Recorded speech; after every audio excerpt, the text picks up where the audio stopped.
Metric प्रणाली यानी कि मीट्रिक सिस्टम में दूरी मापने की बेस यूनिट मीटर होती है। और कल्पना कीजिए कि 1 मीटर कितना लंबा होता है। एक साधारण व्यक्ति 1.5 मीटर से 2 मीटर लंबा होता है।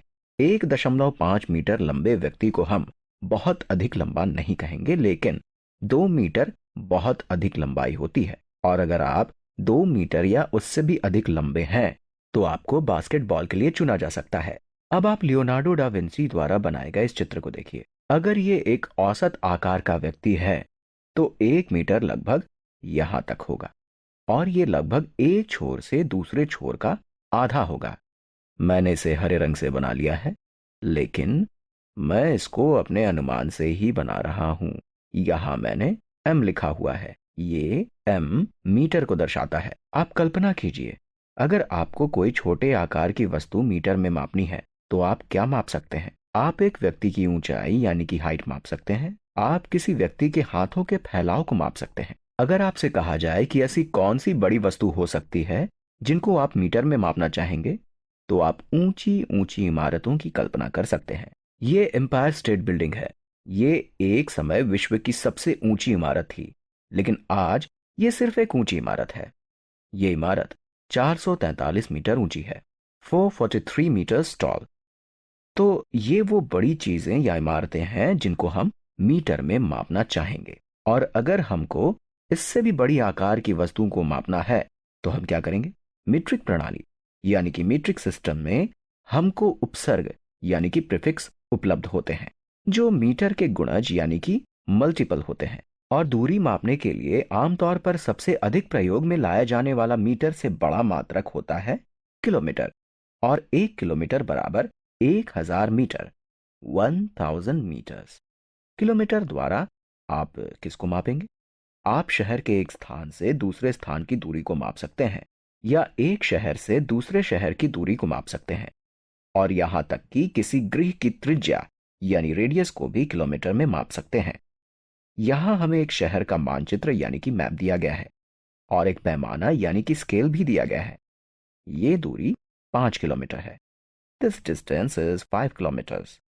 यहां किलोमीटर को km द्वारा दर्शाया गया है, मतलब किलोमीटर को हम शॉर्ट फॉर्म में km भी लिख सकते हैं।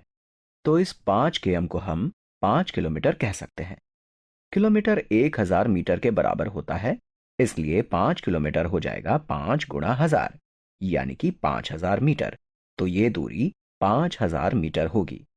और अगर आप 1 किलोमीटर की कल्पना करें तो इस मानचित्र पर 1 किलोमीटर लगभग ये दूरी होगी। ये दूरी लगभग 1 किलोमीटर होगी। मीट्रिक प्रणाली में कई और ऐसे मात्रक हैं जो किलोमीटर से कम और मीटर से अधिक दूरी को मापते हैं, लेकिन आमतौर पर ऐसे मात्रक बहुत कम उपयोग में लाए जाते हैं। लेकिन मैं यहां आपको उन सभी मात्रकों के बारे में बताऊंगा। सबसे पहले हेक्टोमीटर। ये बहुत कम उपयोग में लाया जाता है। मैंने लोगों को इसका उपयोग करते हुए बहुत कम देखा है। एक हेक्टोमीटर 100 मीटर के बराबर होता है। अब डेकामीटर, मैं इसको यहां लिख देता हूं। डेका मीटर। एक डेकामीटर 10 मीटर के बराबर होता है। मैं इसको नारंगी रंग से लिख रहा हूं। यह मात्रक भी बहुत कम उपयोग में लाया जाता है। उदाहरण के लिए आपने कभी किसी को कहते नहीं सुना होगा कि एम्पायर स्टेट बिल्डिंग 4.43 हेक्टोमीटर ऊंची है या 44.3 डेका मीटर ऊंची है। आमतौर पर सभी यही कहते हैं कि यह इमारत 443 मीटर ऊंची है। तो अब आप कह सकते हैं कि आपने मीटर के उपसर्ग यानी कि प्रीफिक्स जैसे कि हेक्टो और डेका को समझ लिया है। अब आप मीटर की लंबी दूरी को मापने के लिए प्रयोग में लाए जाने वाले मात्रक जैसे डेकामीटर और हेक्टोमीटर के बारे में जान चुके हैं। लेकिन अगर हमको मीटर से कम दूरी को मापना हो तो क्या करेंगे? मीट्रिक प्रणाली में ऐसे कई मात्रक हैं जो मीटर से कम दूरी को मापने के काम में आते हैं।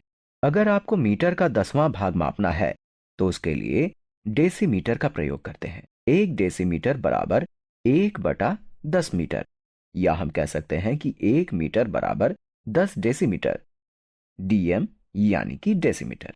और ये मात्रक भी बहुत कम उपयोग में लाया जाता है। और अब इससे भी छोटा मात्रक देखते हैं, सेंटीमीटर। सेंटीमीटर बहुत अधिक प्रयोग होने वाला मात्रक है। सेंटी का मतलब होता है 100वां। मतलब ये मीटर 1 का 100वां भाग होता है, या हम कह सकते हैं कि 1 मीटर बराबर 100 सेंटीमीटर। और अगर आप कल्पना करें कि 1 सेंटीमीटर कितना लंबा होगा, तो इस चित्र में इस व्यक्ति के हाथ के ऊपर बैठे मेंढक की लंबाई कई सेंटीमीटर होगी।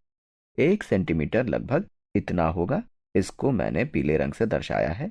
अगर आप सेंटीमीटर से भी कम दूरी को मापना चाहते हैं तो उसके लिए मीट्रिक प्रणाली में एक मात्रक होता है, मिलीमीटर। मिलीमीटर भी आमतौर पर प्रयोग होने वाला एक मात्रक है। मिली का मतलब होता है हजारवां। मतलब मिलीमीटर 1 मीटर का हजारवां भाग होता है। या हम कह सकते हैं कि 1 मीटर बराबर 1000 मिलीमीटर। मतलब मिलीमीटर और m मतलब metre. So 1 metre is equals to 1000 millimetre. और अगर आप कल्पना करें कि 1 मिलीमीटर कितना लंबा होता है तो आपको सेंटीमीटर से भी कोई छोटी वस्तु की कल्पना करनी होगी। इस चित्र में ये चींटी लगभग 3 से 4 मिलीमीटर लंबी होगी। तो यहाँ 1 मिलीमीटर लगभग इतना होना चाहिए। मैंने इसको पीले रंग से दर्शाया है। ये बहुत महत्वपूर्ण है कि आप कौन से मात्रक का प्रयोग कर रहे हैं। वस्तु के अलग अलग आकार के आधार पर आपको अलग अलग मात्रक प्रयोग करने चाहिए। और इन उपसर्ग यानी कि प्रीफिक्स का ज्ञान भी होना बहुत आवश्यक है। ये सभी उपसर्ग दूरी के बेस यूनिट पर आधारित होते हैं।